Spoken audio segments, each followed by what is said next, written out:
Hi friends, let's talk about something a lot of you have been asking about, and that's Royal Caribbean versus Carnival, and which cruise line is a better fit for you.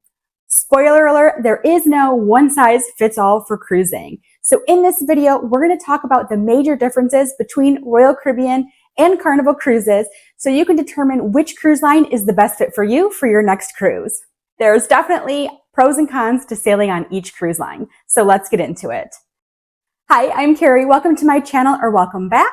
I am a cruise addict and your go-to travel agent for all things cruising tips, tricks, and real talk reviews. I love helping you make the most of your vacation, from booking to boarding and everything in between. If you love cruising, make sure to subscribe to my channel as I drop new videos every week and you don't want to miss out. Okay, let's start with one of the biggest differences that everyone wants to know about, and that is, of course, the price. Carnival tends to be a little bit more of a budget-friendly option, so if you're looking to cruise without blowing your bank, with really conserving your vacation funds, this is going to be a really good option for you. If you're looking for one of the less expensive cruises with Carnival, definitely check out some of their shorter sailings and some of their older ships. Now, Royal Caribbean isn't ridiculously expensive, but they do tend to cost a little bit more than Carnival, especially if you're booking on their newer, bigger ship like Icon of the Seas. Now, this higher price, though, does usually come with more onboard experiences, and it's usually typically a bit more of a polished experience that you get with this as well. So if you're trying to be a bit more budget-friendly, maybe you're going with your family or you're going with a larger group, then check out Carnival. That might be a good fit for you. If you're okay spending a bit more, you want more bells and whistles, want more of a polished, refined feel, more modern, then Royal Caribbean is going to be a great choice. All right, let's talk what the vibe is like on each cruise, because they can vary, especially based on the ship and the number of days that you're sailing. Carnival has been called the fun ship, and with great reason. There's always something happening on Carnival. It definitely feels like spring break a lot of the time, a good party vibe. You've got music, dancing going on, lots of activities at all hours. It's definitely happening. There's always something for you to do. But sometimes on Carnival, things get a little, let's say, lively.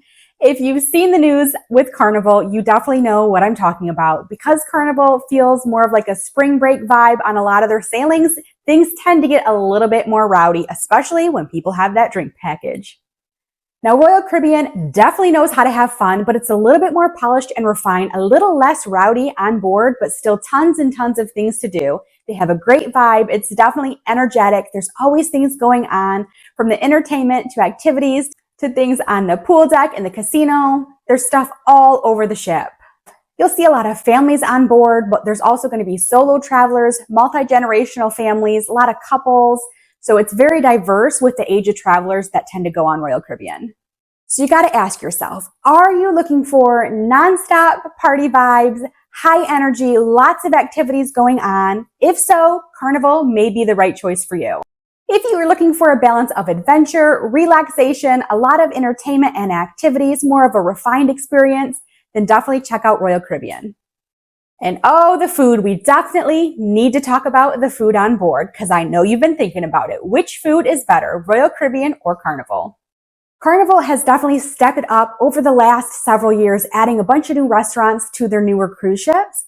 So from Guy's Burger Joint to Shaq's Big Chicken, which is my husband's favorite, they definitely have some fun dining on board. You've also got the Blue Iguana, which is a Mexican restaurant, and my personal fave is I love Mexican food. You've got the pizza spot and some easy, good grab-and-go options as well. However, their buffet is seriously lacking. I went to the buffet on Mardi Gras, and it was the worst buffet on any cruise that I have ever been on. So I feel like they're trying to draw people to their other food choices, and the buffet just was not all that. Royal Caribbean also has great food, but it's a lot more varied. Their Windjammer buffet has tons and tons of great options. They're actually separated into different fares, like you've got your Mexican fare, your fan favorites, you've got your salad station, Indian, things like that. So it's really easy and fun to navigate in there. Their main dining room also has fantastic options. Also, it definitely feels like more of a premium experience in there.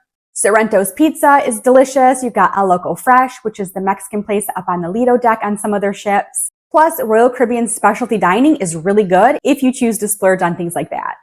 So if you're a foodie or you want more elevated options, then Royal Caribbean definitely wins the food round. But if you're just there for fun, flavor, and some basic food, then check out Carnival. They've got your back. Now, both cruise lines offer a ton of entertainment, but they tend to be pretty different. Royal Caribbean is known for their huge production shows. They have a lot of Broadway-style shows. On the cruise ships that have an ice skating rink, they have an ice skating show. They have a diving show. That's one of my favorites to go to. It all varies depending on what ship that you're on. The Oasis class ships definitely have some of the bigger shows compared to some of their older ships, but they have lots and lots of entertainment on every ship that they have. The thing to know about Royal Caribbean, especially on their larger ships like their Oasis class ships, is that you do tend to have to reserve your spot for these shows as they do fill up quick. If you don't reserve your spot, there is a standby line that you can wait in the hopes that there's going to be an open seat when they open that standby line up.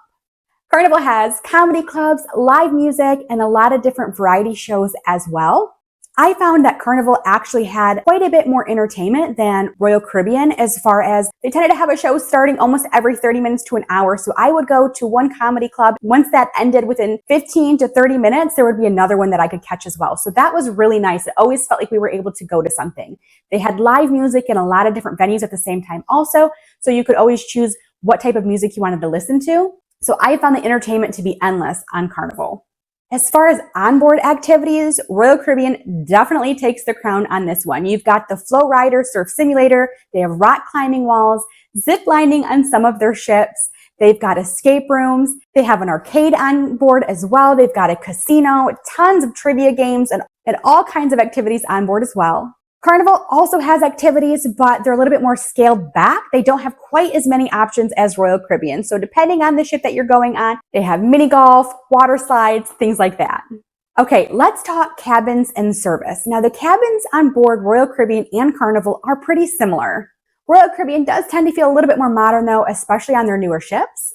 Service is solid on both. The crew definitely work very hard on both Royal Caribbean and Carnival. I didn't really see a huge difference in the customer service that we got on board both cruise lines. Although I have heard some people say they felt like the service was a little bit better on Royal Caribbean or that it was more polished. All right, let's take a look at ports and itineraries. Now, both cruise lines have very similar ports of call. However, I feel like Royal Caribbean wins for their private island Perfect Day at Coco Cay. If you have not been here, it is an absolutely amazing stop to go to. They have beaches, pools, tons of loungers and umbrellas that you can use for free. For lunch, they have an open air grill area that you can go to that's all included in your cruise fare to grab some food. And then if you want to add anything on like the water park or other activities like the hot air balloon ride, you can do that also. Carnival does have Amber Cove and Half Moon Cay, but they're more basic, and in my opinion, they don't really compare to how fabulous Perfect Day at Coco Cay is. So after all that, which cruise line is better? If you want something fun, casual, affordable, and lively, then Carnival is definitely a cruise line to check out. If you want something more upscale, definitely still lively and fun, but full of more, I can't believe they have that on a cruise ship moments, then check out Royal Caribbean. And hey, you can definitely love both cruise lines and sail on both. I do. While I tend to lean a little bit more towards Royal Caribbean, I did have a good time on Carnival as well. It just depends on what vibe I'm feeling for the cruise I'm going on.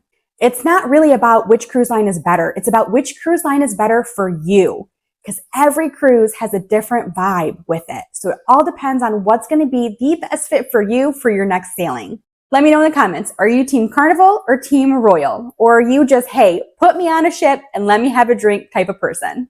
I hope this helps. I'll catch you on the next cruise.